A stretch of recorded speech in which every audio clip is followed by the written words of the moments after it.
You know what, Kobe? What's that, Barry? It's a pickle any way you slice it. Mel Gibson. What's going on, guys? My name is Barry. And this is Colby. And this is Who Watches This.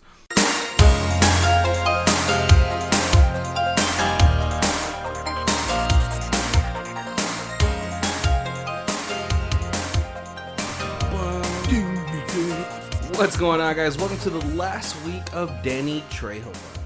Right, we could have made a whole Danny Trejo year off the amount of stuff he's in. Yeah, but then not everything would be like him starring. It would just be like starring or like with Danny Trejo. Right, we could have made like a 4-hour compilation movie of his little cameos. Oh man, he's one of those. Okay, remember there was like a documentary. It says "Who's That Face?" Yes. Right? He's like one of the success stories of that type of casting, right? Yeah. Just like with Terry Crews, who on the set of Training Day was just a security guard. Right. And the director was like, "Hey man, do you just want to be in the movie?" So, I mean, and Danny Trejo came out of it too. Right. Which is awesome. But we felt like there was only one real way to end a Danny Trejo month. And it's with Machete 2. Or Machete Kills. Yeah, right. Yes. Oh, man. I really didn't know how this movie was going to pan out after watching the first one earlier this month. Yeah, I had seen this a long time ago, but I think I've only seen the sequel one time, and I did not remember most of the amazingness of this movie. Oh, there's so much going on. Right? There is just a ton of things happening. Yes. And it is almost... It has upgraded itself, right? Like it almost feels Sharknado-esque. Right? Yes, maybe. Like, the first one was so popular that people, like, just random famous people were like, unless celebrities were like, hey, can I please have a part? I want to be killed by a machete. Oh, right. And it's crazy that this movie didn't make as much money as, like, the first one. Right, because it leaves it for a sequel, and we never got a third one. Machete Kills in space. Yeah, we already had the trailer for it. Right at the beginning of this movie. Which is a spectacular trailer. Amazing. I would watch that 100%. Yes. Yeah, just because, like, remember, like, in the first Sharknado, it was so serious. Right. Considering the concept of the movie, it was a more serious type of film. And then as it progressed throughout the years, it just got more and more ridiculous. Yeah. Was there ever a shark that, like, transformed into a human? Or no? No. Oh, see, missed opportunities. Right. Yeah. Half man, half shark. Yes. It'll just be the Deep from The Boys. Oh, man. But yeah, Machete kind of takes a little note page from that type of ridiculousness. Right. Yeah, because the first one stretches reality, and then this one... it's complete sci-fi now. Yeah. Oh, one of the cool things, though, is that they took a little page out of Wanted.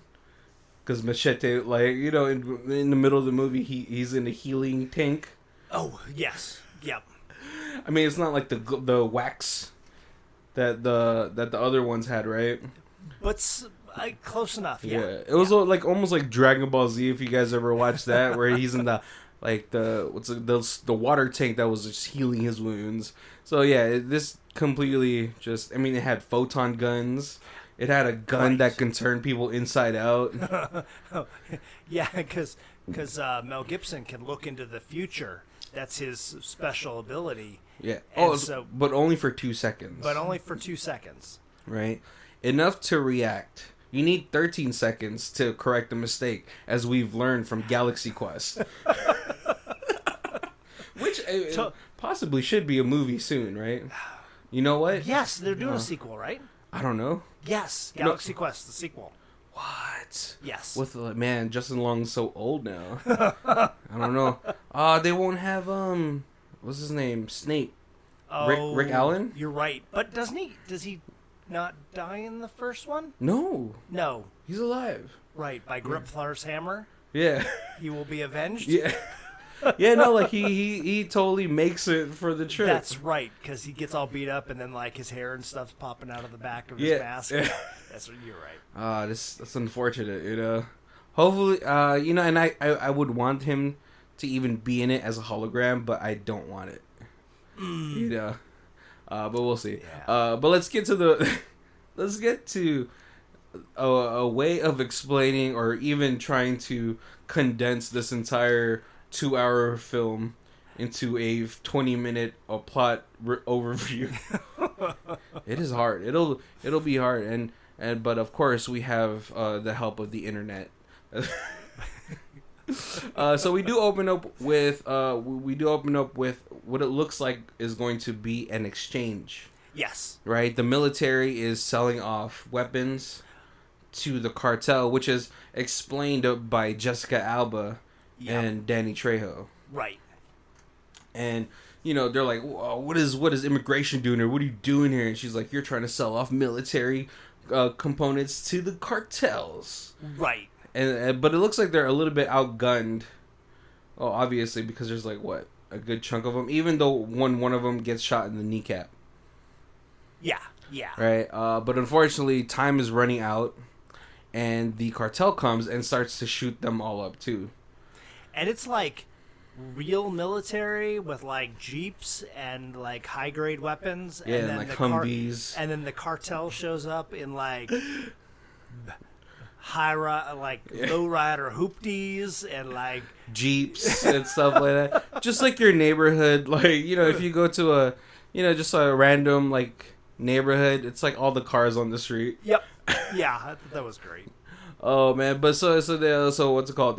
Jessica Alba and Danny Trejo get caught into this firefight, and as they're trying to escape, Jessica Alba is telling Machete like, "Hey, look, justice has to be served." Yes. Pretty much, right? Which so sometimes there's a difference between law and justice. Yeah, and which is what Danny Trejo had taught her in the first movie.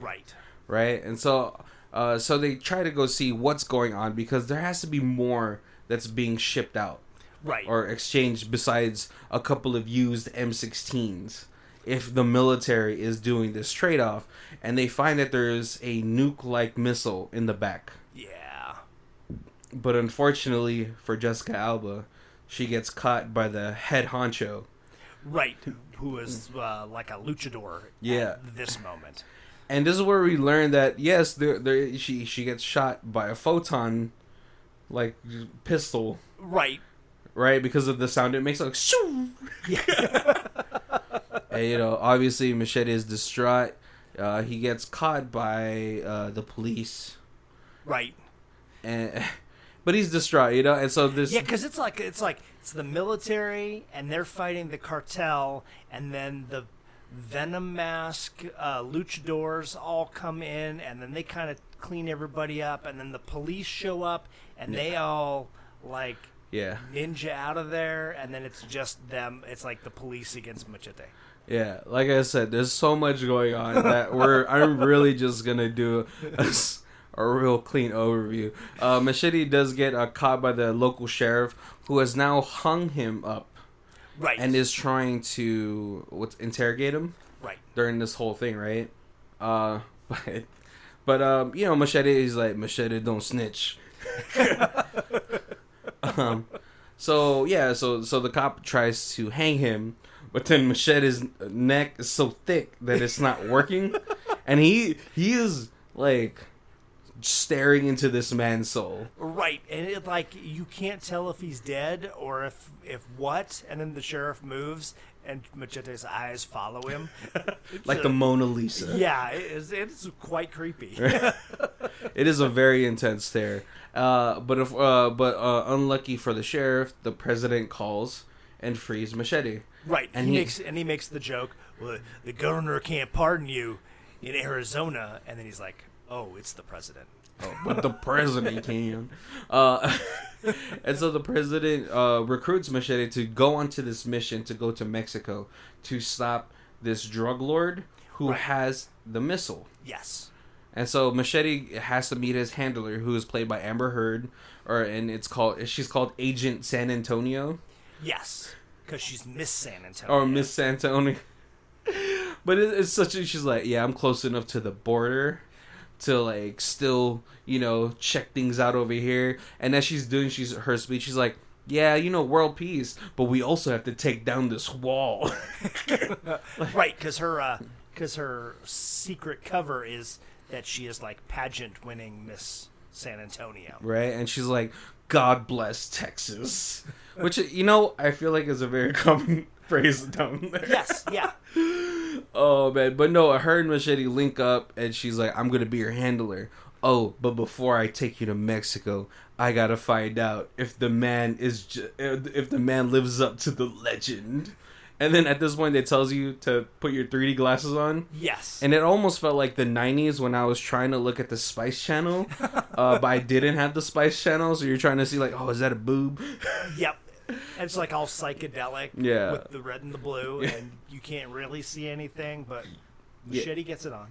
Oh, yeah. Well, I mean, reluctantly. Machete's like, I'm really sad right now.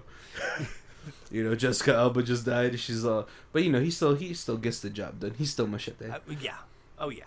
And so we go into them in the helicopter. He's being dropped into I don't know, some city.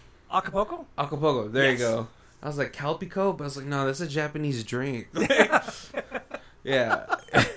He gets dropped into there. His intel says that he has to go and meet Cerveza. Yes. I keep wanting to say cerveza, but I was like, no, that's alcohol. Right. That's kind of. I wasn't sure if that was what it was supposed to be. No, but apparently it means somewhere along the lines of virgin. Yes. I'm supposed to be his cereza, his virgin. But apparently she lives in this whorehouse who is ran by Sofia Vergara, who's just like, it's peso pussy Tuesday. I was like, does that mean it's like $1? I don't know if I want to go to a whorehouse where it only costs it's like a Taco Tuesdays. Yeah. Which works out too. You can call it that too, right? Oh, yeah. I wonder if the Bunny Ranch has Taco Tuesday specials. Yeah. But no, what's it called? Machete kidnaps her. Well, she willingly goes. She's like, but only because the guy that they're meeting is what's his name?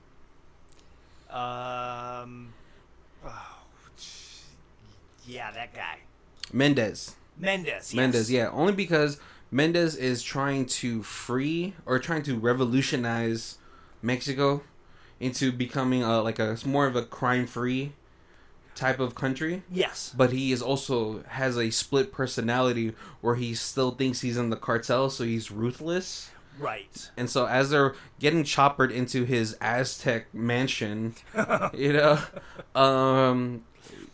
called? Cereza or Vanessa Hudgens gets murdered and thrown out of the helicopter. Right. Yes. on Menendez's order. On Menendez's order. And so this is where Menendez like, oh man, it's Machete. I've heard people sing songs about you. And he's like, who sung a song about him? And his men put their hands up. The men put their hands up. And then he puts the order to shoot all of them. He's all like, only one person is glorified in this house, this compound. But Machete is able to escape with Mendez because that's his mission. Right. But only after finding out that he can't kill him because there's a bomb strapped to his heart. Yes, that's connected to the nuke, and if he dies, then the nuke gets launched at Washington. Yeah, but before they leave, he pulls this pin, which I guess is like a lich pin type of deal. Right. Because then it starts the 24-hour countdown where the bomb is just going to go off regardless. Yes. And so... and there's only two people in the world that can disarm the bomb. One is the scientist that's working for Menendez. Bang! Now there's only one. That's in America. He's in America. Machete has this very huge type of chase scene or escape scene. Yeah. But while all of this is happening, Menendez says that if someone tries to escape with me or kidnap me, there's a $10 million bounty put on my head.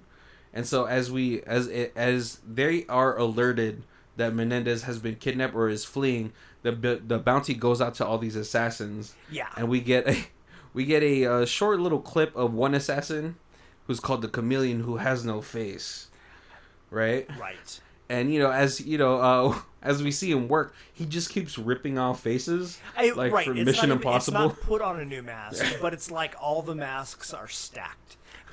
He just tears one off and there's another one underneath. Yeah. Like a different face. Yeah, it almost feels like... I remember my friend I never watched Game of Thrones, but he said there's like there's like an assassin house that has like 1,000 faces or something like that. Yes.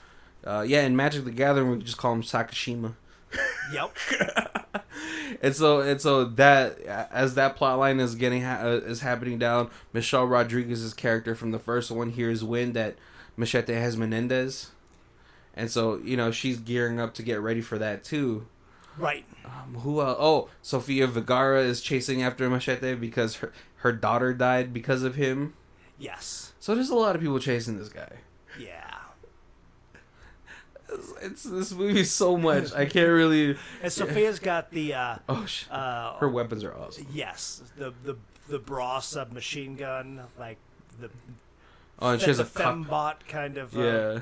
She has a cock piece or like a strap on that shoots out every time she thrusts her hips. Yeah, but it like shoots like grenades. Like that's a powerful gun. Oh yeah, because in one of the Machete ends up stealing a tank from one guy. Yes. And she's like thrusting her hips at it, and it's chipping at this tank.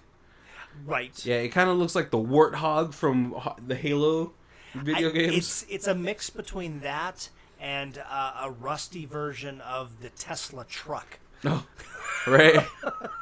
For that scene where they're all being chased, like Lady Gaga at this point, it's Lady Gaga who's the Chameleon, Sofia Vergara. Who else is chasing them? There's another person chasing them. Lady Gaga, Sofia Vergara, somebody else. But that whole scene that kind of reminded me of Death Race. Just because of how rusted this thing looks. Yes, yep. But Mendez is like, after they thwart all of their pursuers, he's like, there's this huge wall that has like a gorge in between it. Or something like, not a gorge, maybe like a ditch. Yeah. I don't know, something like that. But Mendez is like, if you go over there, we'll get through the wall. Right. And so they do. Mendez is like, well, you guys built a wall, so we built some tunnels. Yeah, it's like a hidden tunnel that it's like the Batcave. Like you drive right at the Batcave, and then there's a hologram, and you're like, whoop, and you're like in the Batcave. Yeah, that's how I felt when they're. Yeah, it's like boop, and they dropped into the tunnel. It's like Batman Begins. Yeah, like the first time you saw him use like his little alternate routes, which is awesome. But they get to the other side. And then Mendez gets killed by who we thought was his right-hand man, but was actually working for Vox the entire time. Right. The creators of all these military weapons. Just think if, Tony Stark never became Iron Man, and he just kept making more money, right? This is where you find, and then, Machete gets ganged up by all these, like, guns. He's shot. We think he's dead, but now he's in this healing tank. Mel Gibson, who's playing Vox, is like, nah, chill out, man, relax, don't worry, but really, it's only because he's showing him all these positives. He's like, oh, look at all my futuristic guns, like, this is the future. Right, I've got a rocket. Oh, look at this machete, it's like electric. Yep. And a bomb.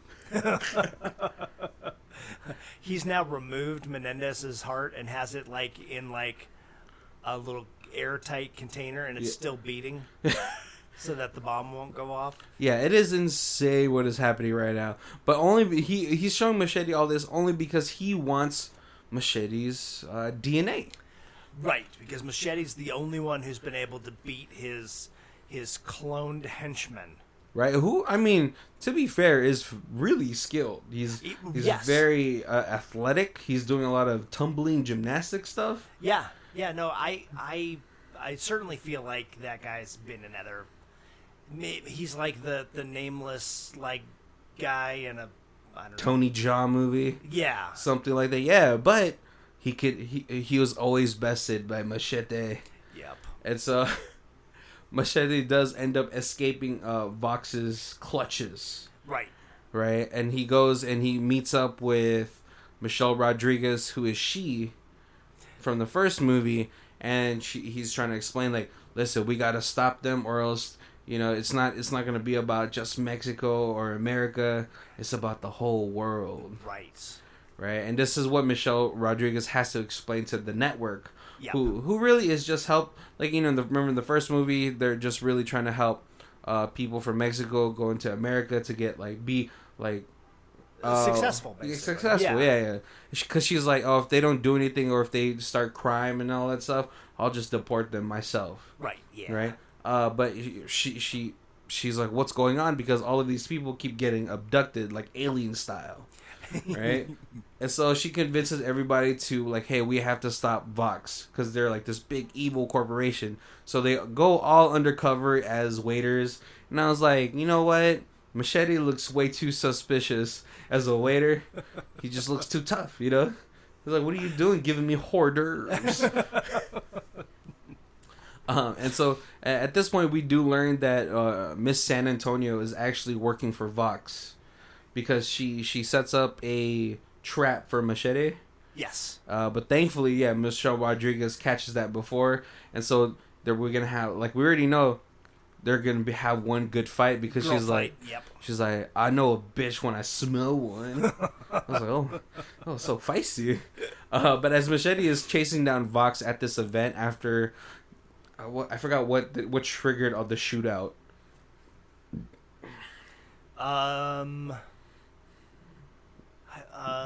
Because I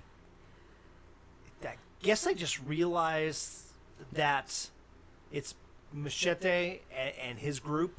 Yeah. And so he calls in all like his guards. Yeah. And his guards all come in. Yeah. And that's kind of like where the fight began. See, there's so much happening in this movie. The details really escape all of us, right? But yeah, Machete is trying to face Vox alone. And, you know, Vox is telling you, Machete, like, you can't defeat me. I always know what you're going to do, right? Right. But as that's happening, Michelle Rodriguez gets shot in the face. Right. In the other eye. Just like in the first one, she gets shot in one eye. This time she gets shot in the other eye. Which is like, man. But she's not dead. No. Because we get a very 80s-esque type of battle between a blind Michelle Rodriguez and a cocky Miss San Antonio. Yeah. You know, it's almost like it reminded me of the scene from Phantom Menace when Darth Maul kept shaving at the edge where Obi-Wan was hanging. Oh, and he could have killed him. Right. But his hubris got in the way. Yep. And this is exactly the same thing that happened with Amber Heard. Because Michelle Rodriguez finds the gun, stabs her with her crown, which I was like, all right, like that cut wasn't too deep that you should be acting like, oh my God, I'm so hurt. And then she gets shot in the face. It was a pointy crown. Right? Yeah. Yeah, but it wouldn't go that deep. Though. It was like maybe like a quarter of an inch. Yeah. That's true. Yeah. But as that's going on, Machete fights Vox, and Vox admits like, ever since you came around, my predictions have been unclear. Yes. And he's pretty upset about that. You know, he's like, you're a factor that my prediction can account for. So there's a lot happening, and there's like people with powers now, right? But Machete finds a way to throw him off, and he's using this gadget that he's been using throughout the movie. Right, it's basically a batarang. Oh, the grappling hook. Yeah, and he uses it to burn the face off Mel Gibson. Yes. And so we think everything is cool. Mel Gibson kind of just gave us, but you know, if you don't see the guy die, he's not dead, right? But Machete thinks he's dead, so he goes to stop the missile. Right, because he's still trying to stop the nuke. Yeah, and everyone has gone onto this spaceship. Because Mel Gibson shoots the heart, and so the heart stops beating, so now the missile's going to launch. Yeah, but like it goes from, I think, 4 hours to 5 minutes. Yeah. I thought it was just going to go, right? But Machete gets onto the missile, and everybody else gets onto the ship. Yeah. And Michelle Rodriguez she doesn't accidentally get dragged onto the ship. She gets dragged onto the ship by Mel Gibson, who is now donning a Dr. Doom type of mask. Yes. Because he had his burnt face, so he had the Man in the Iron Mask kind of mask, and he put it on. Yeah. Who is supposed to be played in the next movie by Leonardo DiCaprio. But it's still... Subject to change. Subject to change. But Machete is riding this missile, and as he's trying to, disarm it, we remember, if you watch the movie, that Michelle Rodriguez says, "It's always the blue one." That's what they say. Yep. Which he does, and then from the point of view of what we saw him do it as, like when he was writing it, he looks so high. Yeah. Like above the clouds. Right. But then when we cut to the other, he's like right above a lake. Yeah. Like he's just coming over a hill. And he just skips across the lake riding a nuke. Yeah. But unfortunately for Michelle Rodriguez, she gets dragged into space. Yeah. With the Vox president and all these rich people who paid to be on that ship. Because they believe it was going to be nuclear winter on Earth, right? Right, exactly. And at this point, Charlie Sheen, who is playing the president, is like trying to explain the situation, but Machete is like, "I'll do it." And, I don't know.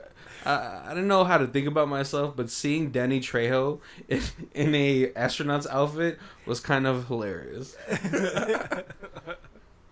And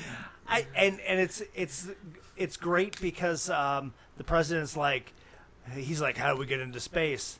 And he's like, "Well, oh yeah, SpaceX is just about to do a test launch." I'm like, they knew that long ago? Well, I think at that point it was like a concept, right? Elon Musk was still conceptualizing it. And then as he goes to get on the ship, Elon Musk is actually there. He's like, "Good luck, Machete." Yeah. And they shake hands. And I'm like, what? Elon Musk was in this movie too? I mean, it's not like he needed much to do, right? He probably could have stopped by the lot, been there for like 2-3 hours, and then left. Right, yeah, right? Yeah. But yeah, unfortunately, we end on a cliffhanger. Right. Oh, yeah. Michelle Rodriguez didn't get dragged on there. She got carbonated into there. Oh, you were right. I was like, man, how is no one suing this right now? Because Mel Gibson's got the, like a infatuation to Star Wars. So he's got was that what it was? Yeah, he said that because he's like at the land speeder.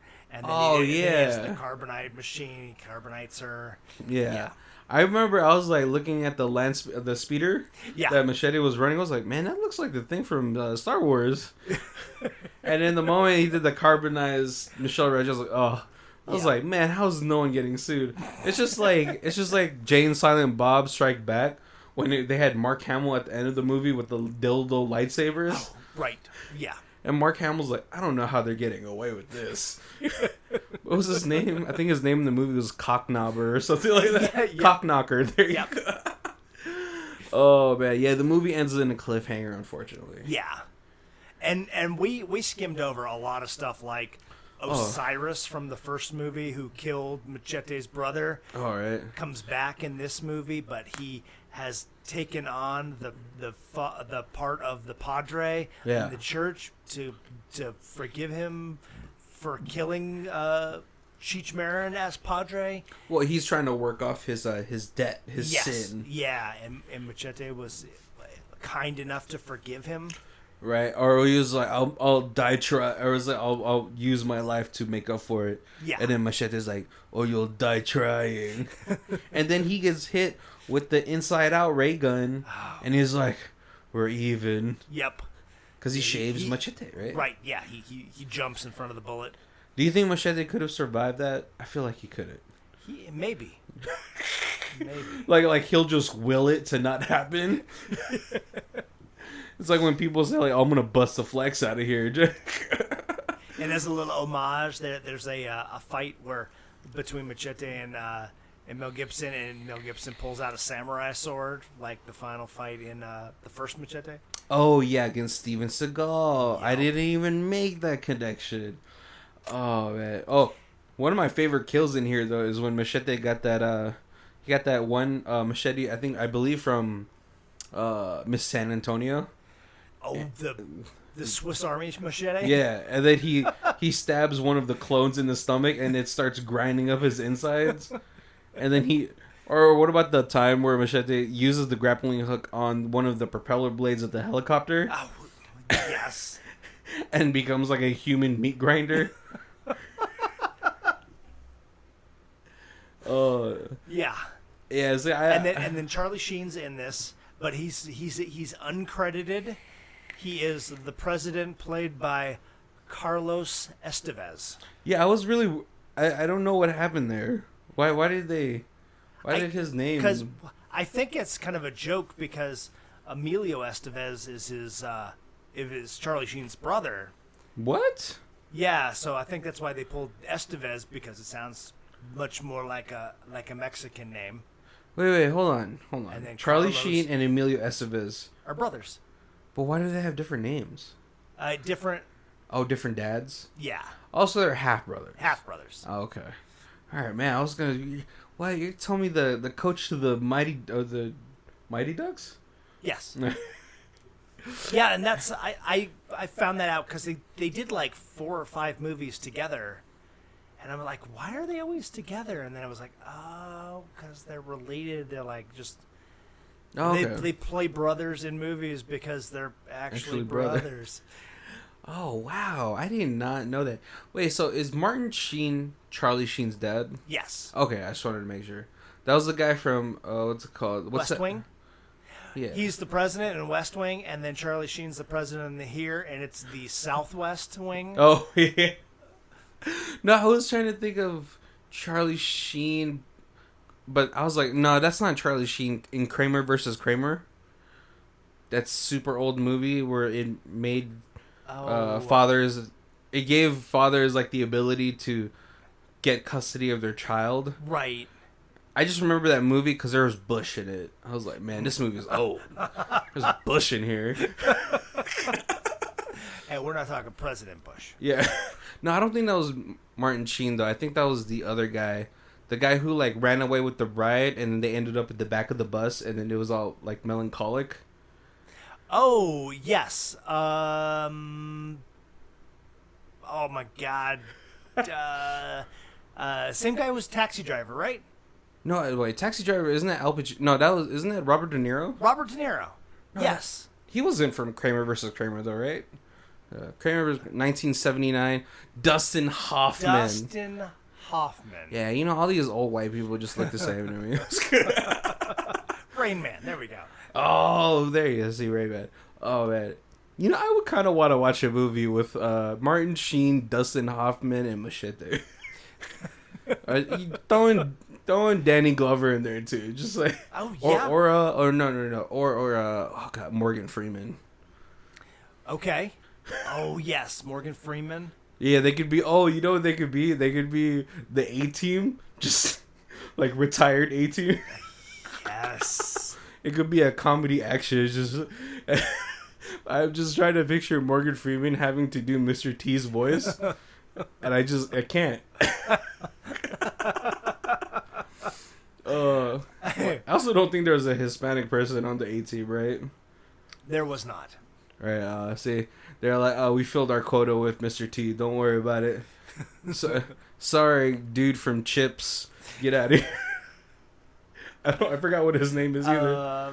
But it was Ponch and John, Eric Estrada. Eric Estrada. Yes, because that would have been the right time period. He totally could have been in that. Yeah, sorry, Chips. Get. Yeah. Oh man, yeah, this movie had so many ridiculous moments. Right, and like, cause like the part of how they got the network in is because they were like because the Mexicans who were coming over were getting like just disappearing, and then they have a video where they're like getting like abducted like aliens, and then it's like later on Mel Gibson's like, well yeah, because we had to abduct them because they're like basically the slave labor on the space shuttle. Well, he never says slave. He says no. Yeah, grab the day laborers. The day laborers. Yeah. Like, Jesus, it's not like a vampire that could work during the day. You could just call them laborers. Yeah. I know it was weird. I was like, why does Vox just have this random Doctor Doom looking mask just hanging out?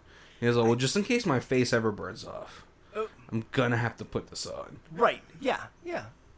And you then, never know. You gotta be better safe than sorry. Yeah, but then he also has like an array. So I understand the futuristic guns. He has the photon guns. He has the electric machetes, the bombchetes. That's what I was calling them in my head. But then he also just has a room of just traditional weapons. Right? Yeah. I guess I was like, is he using those as like a model to make the futuristic versions? I don't know. Yeah, I'm not sure. But like since he's baking the space shuttle and stuff, I was kind of feeling like he was Elon Musk-ish, and then it turns out that Elon Musk is like on the American side, and he's like going to help us, fight. So I don't know. Yeah, fight Vox. Well, I mean, so Vox then is more like he's like the Virgin Galaxy. So he's like more like the Virgin Galaxy. Is that the old guy? The guy from the CEO from of Virgin. A Virgin. He's got his own space program. What? Yes. Oh, and is that what he's calling it? Virgin Galaxies? Yeah. Man, I don't know. And then Jeff Bezos is now also starting a space program. Oh, that guy is a monster. I mean, I'll still shop from Amazon, but he's a monster. Those are terrible working conditions for the. It's hilarious. Side note for this whole machete thing. I used to drive for not Amazon per se, like particularly, is like more of an affiliate that worked with Amazon. Right. But before that, I used to work at a UPS type of business for the longest time. And so when my UPS drivers used to tell me like, oh yeah, we have to pee like in bottles sometimes. Or, he's like, I feel bad for the women. They fucking get those doggy pads and pee in the back sometimes too, right? Right. And so finally, Amazon drivers kept taking photos of their pee bottles. And everyone's like, oh my God, Amazon has terrible working conditions. Like, no, that's every delivery driver, Susan. Yeah. You're the one who wanted your 2-day shipping prime delivery. That's true, yeah. I want my shipping free and in 2 days. Right, and it's the same for the warehouse workers, man. This is pretty rough working in those conditions sometimes. Right. So, yeah. I only say Jeff Bezos is a monster just because someone put his fortune in rice. He's like, this one single grain of rice is $100,000. And he just proceeds to dump like 2 bags of rice on another tarp. He's like, this is Jeff Bezos' fortune. It's like, holy crap. So he's getting a space program too? Yeah. That is, why do they want to, why? Race to Mars. Oh, is it Sputnik all over again? Yep. Were you alive for Sputnik? I was not. Maybe I was. Maybe like 73, I think it was. So I think it was the year I was born. Oh, so Sputnik just happened. Yeah. Oh, I don't remember that. I just remember that Boy Meets World episode from TGIF, where they had the 4-show crossover. Yes. Yep. Oh man. So Kobe, do you ever think we're ever gonna get a sequel to this movie? I would love to see it. I think we probably won't. This was 20 million to make, and it only made 15 million. That's unfortunately. That's stupidly. I think I really blame marketing. I do too. Because I didn't even know there was a second Machete movie. Right. Yeah, and it came out in the theaters too. Yeah. So I blame marketing for that.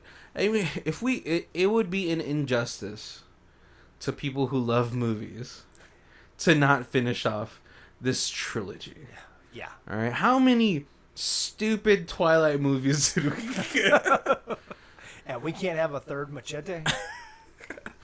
All right, don't even get me started on Fast and the Furious. Gee, you know what I heard about the Fast and the Furious is that they're gonna do one more trilogy to end off the series. Oh, good, a trilogy, not just one more movie. Yeah. Thank goodness. I thought they were gonna stop at 10. But do you think at this point the Fast and the Furious franchise is gonna go down in history as the longest, most nonsensical like series of movies ever. You know, because at some, I think it was after the third one, it was just never about racing anymore. Right. They legit became. I didn't know that the only qualifications that you needed to have to be a secret agent was to drive really well. Yes, and that every crime lord everywhere in the world is into like street racing, or just using cars. I think at one point I remember I watched this at the gym on the treadmill. They were like racing tanks or something, right? And The Rock kicks a missile away. I was like, "What?" He's got strong legs. Oh, I don't doubt it. But I was like, "This isn't even about the cars anymore." Yeah. Because I remember watching. I think the last one I watched was the third one, Tokyo Drift, in 2007. Right, and that one was all about the cars. Yeah, that one was all about the cars. The main focus was racing. You know, this white kid goes to Japan and has to overthrow the Drift King. Yeah. And it was very different than the first two, and then very different from, like, the next 5. And they eventually brought it back in, but for a little while, it was the third movie, and it was kind of like the third Halloween. It just was like, there was no Michael Myers. What? Why was that a Halloween movie? Yeah. Oh, man. It was good, though. I like that one because it was like, oh, it's about racing. Yeah. It's like if I went to go watch Rocky 9 and they were just golfing the whole time. That's what these Fast and the Furious movies feel like now. You know, you're not gonna watch golf. You're not gonna watch Rocky fucking boxing. You're gonna watch him trying to shave off a swing off his 9-iron. I don't know golf talk. Right. There was a Weird Al song, like when Eye of the Tiger. So that must have been like Rocky 3, 2 or 3. Yeah. Eye of the Tiger, and so Weird Al did a parody of like Rocky 12, and it's about Rocky like. Of that song, and it's about Rocky like owning a like a butcher shop, and then like he goes in the back and he beats up the meat. I mean, he was pretty close. In the movie Balboa, he owned a restaurant. And I think in the first one he fights against like the slabs of beef at the butcher shop. Yeah. So like it's kind of puts those together, and then yeah. Oh man. But yeah. So if all these movies could get sequels, you know, I feel like if you give Robert Rodriguez like $5 million and stuff like that, you know, we can get a sitcom version of Space where they have like really shitty sets, but just give me that story. Give me that juicy story. Right. Colby, did you have any favorite parts in this movie? Yeah, you talked about Machete using the little bat grappler to grab the helicopter. The helicopter. But he also cuts open somebody's stomach, pulls out his intestines, and throws his intestines into the spinning rotor of the helicopter, and that person gets sucked up. Like El Fan style. Oh man, yeah, that was pretty. I was surprised he was still able to use that helicopter afterwards. Right. Those they're industrial strength fans, like blades. Yeah. Oh, who's your favorite character in this? Menendez was pretty good because like they even there's like the two very distinct personalities, the revolutionary who wants to save Mexico, and then the cartel boss. The cartel boss, but then later you find out that there's more personalities, and he's also like secret agent. Yeah. Well, he's Mexico's first and last secret agent. Yes. He was supposed to go, I think, undercover because we find out that the federales were all on the take from the drug cartels. Right. And so his job was to clean up the department. Yeah. But in doing so, he lost himself into the double life. Yep. Yeah, no, Menendez really played his part well. I like, because you could never tell which personality he was. Right. Was he going to be the helpful revolutionary, or was he going to be the mad cartel boss? Yeah. But yeah, I also like Miss San Antonio. Oh, Amber Heard, you know, even though she's going to jail for I don't know, spousal abuse. I don't know what they're doing. I don't know what they're calling it. You know, she's so hot in here. She's like, oh, I have to enter my swimsuit competition, and then a dramatic slow like whip of her cape into the thing, and then she's always like in a dress. Yes, always dressed in heels. I was like, is there a pageant always going on? It's like a Friday night special at the Chili's. All right, show Friday customer patrons. Welcome to the Friday night Miss San Antonio pageant. First, we have Amber Heard. I feel like that's what DJ strippers always sound like. It is kind of, yes. Welcome to the stage, Candy. Cherry pie. No, yeah, I think my favorite has to be the chameleon, only because every time he changed his face, his voice wouldn't change. Yes. It would be like weirdly, it would change and then it wouldn't change. Right, and so he started off as oh god, he's like one of those faces that's always in movies. Right. But he's never like the lead actor. Yeah. And then after that phase, he's Cuba Gooding Jr. Yeah. And then he goes into Lady Gaga. Antonio Banderas. Oh, no, Lady Gaga and then Antonio Banderas. Oh, okay, yeah. Yeah, because remember he picks up Machete at the side of the road and then he gets killed by those Border Patrol people in the first movie. Right, yes. Yeah. Oh, yeah, same Border Patrol people from the first movie. And then as he was trying to explain, like, listen, guys, look, I don't have an accent. I'm from Ontario. And the guy's like, Mexican and Canadian? Double alien. We got ourselves a hybrid, boys. It's just like in AVP2 when that xenomorph was also a predator.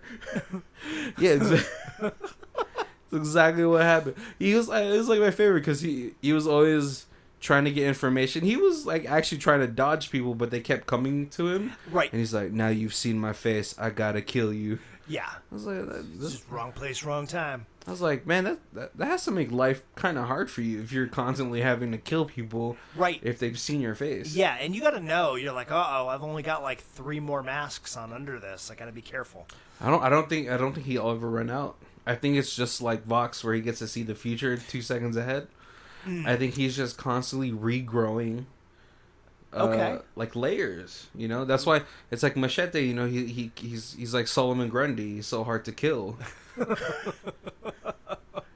Fun fact for you, Colby. I was born on a Monday, so I've planned my life. I'm going to plan my life according to the Solomon Grundy poem. Okay. I have to get married on a Wednesday. Right. And then when do I die? Saturday, right? Saturday, yeah. Yeah. And then I get buried on a Sunday. Yes. Boom. That's my life, people. Hey, makes it easier when you have that planned out. the major thing. It doesn't matter what year it is, but I know which day. Yeah, I will hold on to die on a Saturday, and then if I miss it, I'm gonna have to hold on another week. Yeah. Oh man, yeah. Doc, plug me back in. I guess I still got Hoop Dreams, coach. Yeah, this movie is just so ridiculous. It's so far fetched. This episode was kind of discombobulated just because of how silly this movie is. Right, and how much stuff, like just layers of stuff they tried to pack into this story. Yeah. And I was kind of sad that they killed Jessica Alba, but I guess she didn't want to be in for the... I guess maybe there's like a scheduling conflict where she couldn't, or maybe she just didn't fit into the story anymore. Right. You know, because Machete can't be in love, Colby. That is true. Yes, if he had a love interest the entire time, it would have been... Yeah, it would have been different. Yeah. All right, guys, we're coming up to our hour. If this is the first time you guys joining us, thank you for joining us. We hope you enjoyed the episode, and we have about 70 more episodes that you can check out. Yeah, to fill out your commute. Yeah, actually, the last 3 before this are all also Danny Trejo movies, like we said at the beginning. All of them are fantastic. Right. But yeah, we got a bunch of stuff. You just look through. Yeah, just look through. You'll find something. You know, it's like Baskin Robbins. You know, we got the flavor. Oh yeah, 71 flavors and counting. But yeah, this is the first time you guys are joining us. The way we do our reviews is in 4 sections. We have Stream It, DVD it, Blu-ray it, and of course the ultimate Danny Trejo box collection. Right, and since every week we've added movies to the ultimate Danny Trejo box collection, I'm just gonna keep going with that. Yeah, I don't see why I wouldn't even like. I owned the first Machete on DVD, and I need to upgrade it. This I need to get on Blu-ray. Oh, and then yeah, if I could find an ultimate box of collection. just Danny Trejo movies. Yes, like I want them all. Like no, like so like the main ones you would get, right? It would be the Machete series. Yeah, You get which I believe is a complete series of the Badass series. right. And Yeah. oh gosh, what else is We there? got the Once Upon a Time in Mexico series. He is not a major role in any of those, but he is thug assassin in all of them. Yeah, so there's a lot of there's a lot of box collections we can fit into this package. Yeah. But yeah, so Colby, where are you at for your rating for this movie? Just top. Like this is just Danny Trejo. He's my man. This whole month has been ultimate box collection. Yeah, I mean it's easy. Like as a standalone film for me, it's an easy pickup for the Blu-ray, just because it's such a goofy movie that you know that I'm gonna watch with friends who have never even thought about watching this kind of movie. Right. And I'm gonna be like, no, you're gonna watch it and you're gonna love it. Yeah. Yeah. Kobe, this movie was just so much fun. And if anybody out there knows of like a petition or something to sign to get part 3 made, send it our way. Yeah, because Danny Trejo's not getting any younger. Right. So we need that movie made. Yeah. I mean, Because you know what you don't really want is the son of Machete. All right. All right. I think we've already learned our lesson from Jamie Kennedy and his Son of the Mask debacle. that's true. Yeah. That movie wanted to be child friendly so hard, but when you read the Mask comics, it's the most gruesome thing ever. That's not a kid's comic. Which surprised me because I grew up on Jim Carrey. Jim Carrey was. Jim Carrey was up there, with was Robin Williams, Jim Carrey, Right. Yep. the Wayans brothers for me. Yeah, he was going to be the next generation of. Yeah, Robin Williams, right? Yeah. But yeah, so when I learned that the Mask was actually this ultra violent, was it Dark Horse or Image? I think it was Dark Horse. Yeah, Dark Horse Comics, where he was eviscerating people. I was like, oh, this is a very different show, or this is a very different intellectual property than I thought it was. So yeah, we have to do. If we were more popular, we could start this petition. Right. Because like I said, Danny Trejo's not getting any younger, and you don't want someone to just come along and say, oh, this is the son of Machete. This is what happened in space. Yes, that was right. That would be no good. Yeah. But yeah, we're quarantined. Get this movie started. Lady Gaga's not really doing anything right now. I'm sure she'd reprise her role. I think she costs a little bit more now. Ever since she came out with that one movie with Bradley Cooper. Oh, that's true. Where she actually it was good. Oh yeah, I think that movie won awards or something like that. Speaking of that, if you think that Danny Trejo is just stab you in the face with a knife or chop you with a machete, in 2007 he did actually win an award for Best Actor. What? Yeah. For which role? It was a dramatic movie. Oh man. And early in his career, he was the angry Dodge salesman, and he also hawked some candy bars in some candy bar commercials. Hey man, Danny Trejo, jack of all trades. Yep. He is your Swiss Army man of acting. Yes, a chameleon. Yeah, I could picture Danny Trejo doing dramatic roles. He has the chops for it. Right. You know, he has the life experience. Yeah. You guys got to put some spec on that guy's name. All right, guys. Well, thank you for joining us for this episode and for this month. I hope you guys enjoyed it. I want to apologize if this episode seemed a little discombobulated. Like I said, this movie is just a lot to talk about in 1 hour. Right. And we just really don't have that hour. Like, if we took the whole entire hour, that's all you would hear is just a review or like a plot overview. Yes. Yeah. But I'm hoping you guys want to hear us talk about what we liked about the movie and all that stuff. So, yeah. Also, if you go check down all the links down below, it's all of our affiliate links. If you guys want to go help support the show, please use those. You know, you're going to shop on Amazon anyway. Someone's going to buy a massage gun, someone's groceries, whatever. It helps out. We appreciate it. Yeah, those massage guns are like $100. So, yeah, buy one of those. We also have our Facebook link. Certainly follow us on Facebook. We throw up here and there, and then we always promote whenever we got a new episode, once a week. But yeah, we love to hear comments from you. If you got any suggestions for theme months or any questions for us, or if you love us or you hate us, let us know. Yep. All right, guys. Thanks for joining us. My name is Barry. And this is Colby. And this is Who Watches This. If you guys want to check out who does our theme music, it is Lee Rosevere. It's called Arcade Montage. And her Bandcamp is down below. Thank you.